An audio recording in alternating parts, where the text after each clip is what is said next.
Is it still worth it to study in the UK? मैंने खुद US और UK में पढ़ाई करी है and इसके अलावा I've helped students in almost every country of the world to study. And I can tell you with the experience of more than 5,000 students if it is worth it to study in UK or not. And without further ado, let's directly jump into it. पहले बात करते हैं changes क्या हुई हैं lately which makes it different for you to study in UK or not. First, ये लोग बहुत ज़्यादा difficult बना रहे हैं for students to bring dependents. तो अगर आपकी अभी शादी नहीं हुई है, कोई डिपेंडेंट नहीं है who you want to bring to UK, there's literally no difference in that one category. अगर आप pure normal student हो, it's still the same. Second, there are talks of making indefinite leave of return from 5 years to 10 years. अब उसमें क्या difference पड़ती है एक international student को? अगर आपका प्लान है बाहर जाने का एंड देन इवेंचुअली इंडिया आने का एंड आपको पासपोर्ट लेकर आना है, आई वुड रेकमेंड कनाडा एक ऐसी सिचुएशन में है which is much better than UK. But अगर आपको पासपोर्ट उतना ज्यादा इंपॉर्टेंट नहीं है या फिर आप कंप्लीटली बाहर माइग्रेट करना चाहते हो, then UK is still the same. अगर आप एनी हाउ यूके में रहने वाले थे 5 साल रहो 10 साल रहो, कोई डिफरेंस नहीं बनती.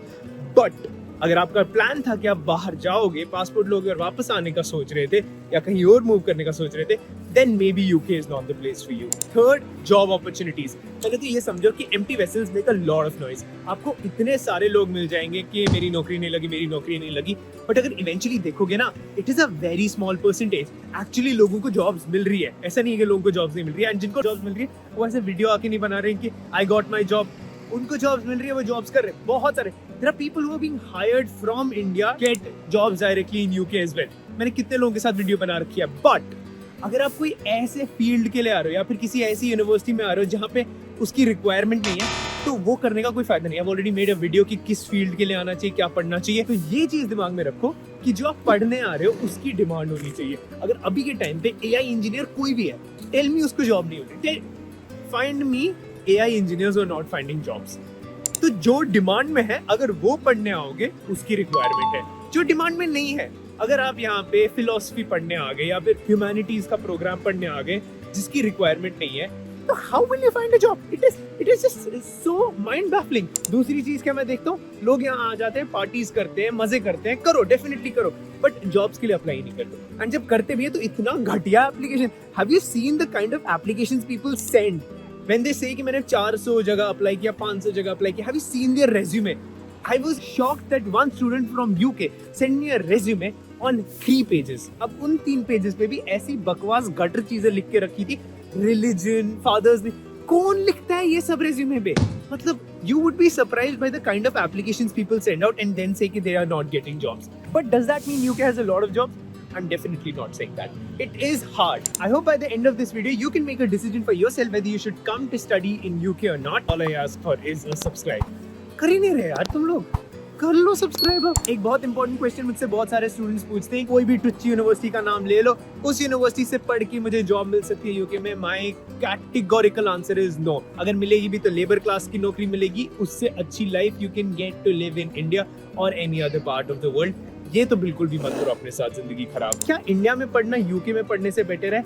On an average the answer is no, unless तुम किसी बहुत अच्छी यूनिवर्सिटी में पढ़ रहे हो. आंसर इज नो, बिकॉज जो लाइफ स्किल्स तुम लोगों को यहाँ पे सीखने मिलेंगे और बहुत सारी चीजें, माइंड ब्रॉडन होगा, दैट इज अनपैरेलल्ड. बट क्या यूके आके तुम्हारी जिंदगी की सारी प्रॉब्लम्स चली जाएगी? Actually I think you already know the answer. ऐसा नहीं होने वाला.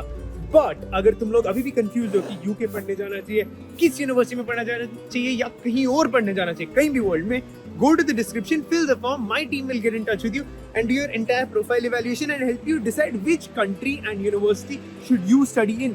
Description में फॉर्म है. नेक्स्ट बहुत इंपॉर्टेंट सवाल, आई थिंक मेरी जिंदगी में सबसे ज्यादा सवाल मुझसे यही पूछा गया है यूके के बारे में, पैसा कितना कमाया जा सकता है? तो यूके में सैलरी कितनी मिलेगी? पहली बात समझने की जरूरत है. मेरा एक दोस्त है, he ended up getting a salary of 1,80,000 pounds, मतलब तकरीबन 2 करोड़ रुपए in UK, लंदन में. The other cousin has been working in UK since a really long time. उसको 12 साल हो गए and he's making around 6 crore INR in London. Taxes कटने के बाद बहुत कम बच जाता है, 2-3 करोड़ रुपए बचते हैं, बट उसमें भी उसके खर्चे बहुत ज्यादा है because he lives that life. But at the same time, there are other people who are making 30,000 pounds also in UK, in London. 30,000 pounds. And 30,000 pounds which means 30 lakh rupees, जो कि इंडिया में सुनने में अच्छा लग रहा होगा 30 लाख रुपीस, बट बच बचा के उसके पास कुछ खास नहीं बचता होगा. So is it still worth it? इतना महंगा कॉस्ट ऑफ लिविंग, रेंट तो मेरी कम से कम 600 से 1000 पाउंड पड़ने वाली है, डिपेंडिंग आप कितना लकी हो जाते हो या किस एरिया में रहते हो। अभी हम इन वेरी लो की थोड़ा सा सस्ता नेबरहुड व्हाइट चैपल, तो इनफैक्ट बहुत सस्ता नेबरहुड, तो यहाँ पे you can get a rent of 600 से 700 पाउंड की। बट अगर आपकी सैलरी 30,000 है, 600-700 आपकी रेंट में ही चला जा रहा है, तो मोरलेस आपके पास कुछ खास बचता नहीं है अगर आप सारे खर्चे निकाल दोगे। अगर मैं वो बस ही इस्तेमाल कर लूंगा तो 2 पाउंड तो उसी में चले जाएंगे। तो इवेंचुअली लंदन में right out of the back ज्यादा कमाई नहीं होने वाली है, बट अगर आप कुछ साल रुकते हो, कमाई करते हो, तब सैलरीज बहुत ज्यादा बढ़ने लग जाती है, and that is when you make money, provided again and again saying the same thing, किस नीश में आप काम कर रहे हो। जितनी अच्छी नीश उतना ज्यादा पैसा। तो छोटी सी बात यह है कि अगर तुम लोग प्लान कर रहे हो बाहर आने का पढ़ने के लिए, जस्ट कम फॉर अ नीश जिसकी काफी ज्यादा डिमांड होने वाली है फ्यूचर में। Second, be very good at that niche. अगर तुम ये 2 चीजें कर रहे हो, आई गारंटी यू कि you will find a job. बस ये 2 चीजें करनी है and you will be sorted. यहाँ पे I have talked about niches जिसकी आगे फ्यूचर में डिमांड आने वाली है, इनमें से कुछ भी चूज कर लो, या फिर if you do some research and तुम लोगों को लगता है कि दिस इज द नीश, इसमें काफी ज्यादा स्कोप है, उसके अलावा बहुत सारे लोग बहुत सारी चीजें बोलेंगे, empty vessels make a lot of noise, उनको सबको इग्नोर करो। If you are best at what you do, there is a lot of demand for you. Otherwise आज की एआई के टाइम पे योर डिमांड इज ज़्यादा इफ यू आर एवरेज।